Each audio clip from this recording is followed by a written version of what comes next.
Okay, so the next thing I want to talk about before we get into more actual practical examples is customer lifetime value.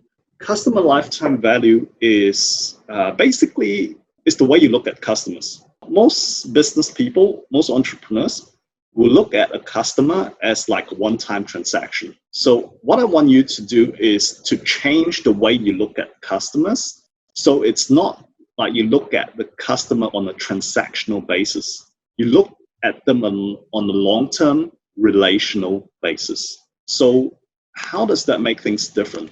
Let me explain, right? So instead of like, say, for example, someone comes into a grocery store. If you don't look at the customer lifetime value, all you're seeing is that the guy comes in to buy a $5 carton of milk, right? So you value the customer in your mind as, okay, this customer is worth $5. If you know that on average, the customer that comes in to buy a carton of milk will keep buying a carton of milk for maybe the next 5 years, right? And they would buy the milk at maybe twice a week and buy some other stuff as well. Now your customer, your perception of this customer, they're not valued at $5 anymore. They're now valued at maybe $5,000 because over the next 5 years, this customer could be worth $5,000 to you. So how does that change things? How does that change things is that now you're looking at, instead of when you're spending on ads, for example, you're not looking at, oh, I spend $10 to get one customer in to buy a $5 carton of milk. I lost $5. Now you're thinking, I spent $10 to get this customer to come in to buy from me once. And I know on average, each customer that comes to do that will be worth $5,000 to me over their lifetime. So now you're thinking, I spent $10 to get a $5,000 customer. Your thinking completely changes, right? Now you're thinking, geez, how many $10 can I spend to get more customers to come in and buy more cartons of milk, right? And that's the difference in concept there, where you're not looking at the customer in terms of a one-off transaction anymore.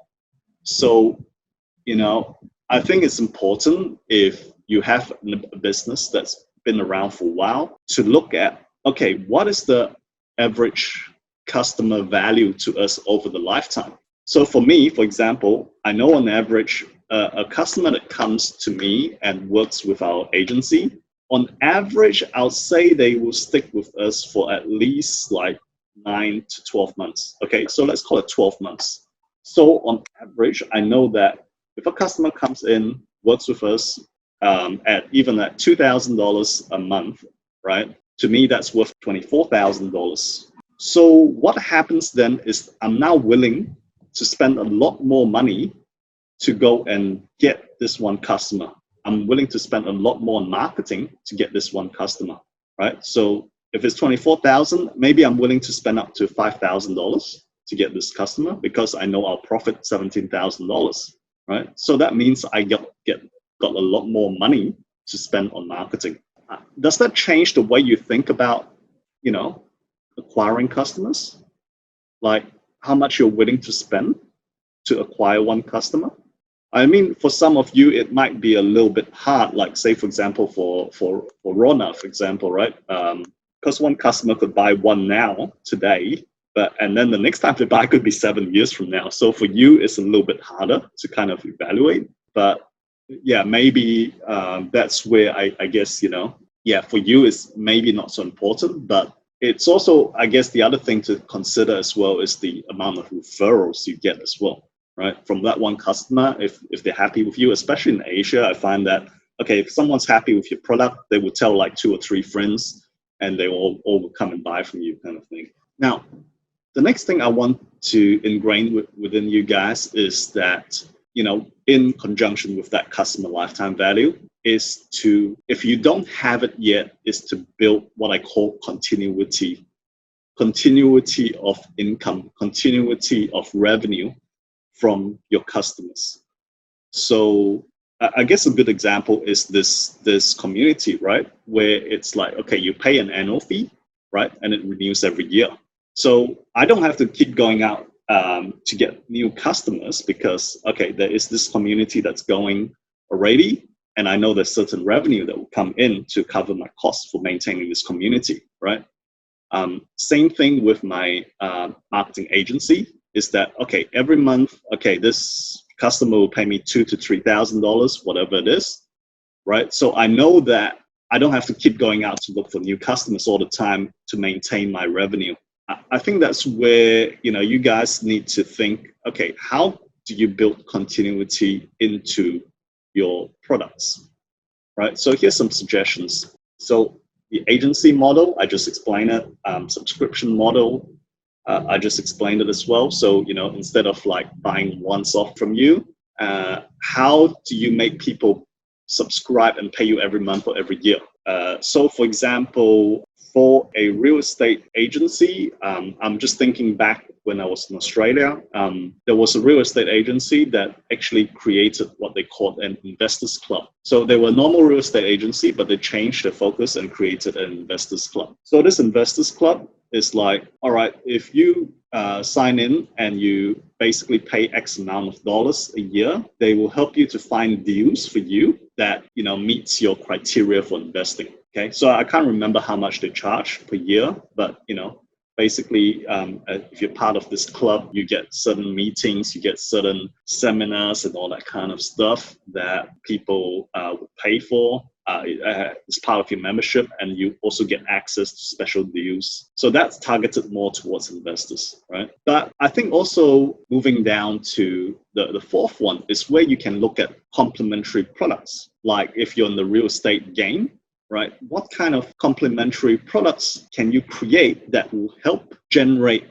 constant revenue for you every month?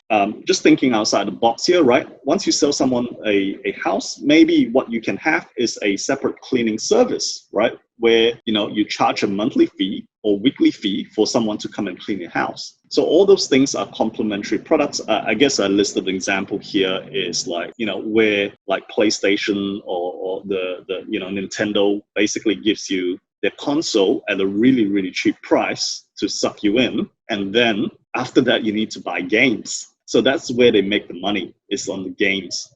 So the game console is like a Trojan horse. And then the games are where they really make the money. And the third one is inbuilt obsolescence. So basically, like computers, they last for like 3-5 years, and then it's like they don't work anymore, or they need to be upgraded. Okay, so that's like cars are the same thing, right? So you might drive a car for 7-10 years, and then you need to change it because it starts breaking down and stuff like that. Okay, so that's how you can build some ideas to build continuity into your revenue, so that your income doesn't fluctuate. So because for business owners, it's very hard if your income fluctuates every month, right? Great sales this month, it goes up. Bad sales next month, it goes down. That's a really hard business to run, very stressful. Okay, what we'll do is we'll go through some examples afterwards so you can get some better ideas how you can build recurring revenue. Doesn't quite work for you, okay, maybe, but I think that's where you need to, yeah, I mean, if you're talking about your water filters, your filter inside, that needs to be replaced every now and then, right? So that could be a recurring revenue model. Or if you're focusing on the business side, it could be a thing where they have to, you know, be part of the membership group, or the thing where they have to pay this thing every month. Okay, anyway, I will show you some examples. Hopefully they'll trigger some more ideas for you. All right, so the next thing is, do you have the product ladder? Do you have different levels of products and services? For example, you know, you can have a low-end product where it's like up to $50, mid-range product, 50 to 500, high-end product, and ultra high-end product, right? So those are just arbitrary numbers, but just to give you an idea of, you know, what kind of different ranges there are.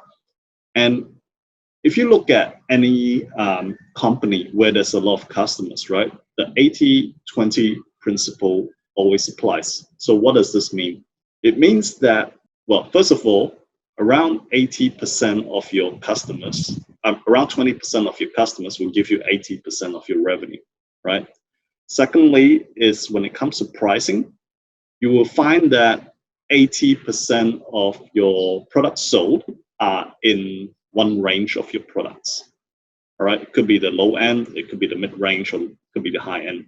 And what's important is that I guess there will be 20% of customers or a certain amount of customers that will be willing to pay the ultra high end, right? So you need to come up with ways to devise products that where there are certain customers that will pay you a lot of money, and there's a lot of customers that will pay you with very little money, right? So you need to have that whole ladder in place to maximize your customer lifetime value.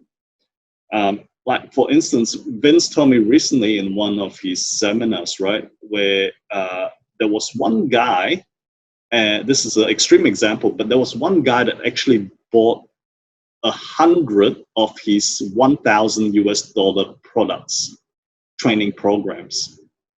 So one guy bought 100 of his programs, and basically he wanted to give that to his business associates, right? So one guy spent $100,000 just on that program to give to all his friends. So that's the ultra high-end type customer, right? Where it's on the extreme side of things.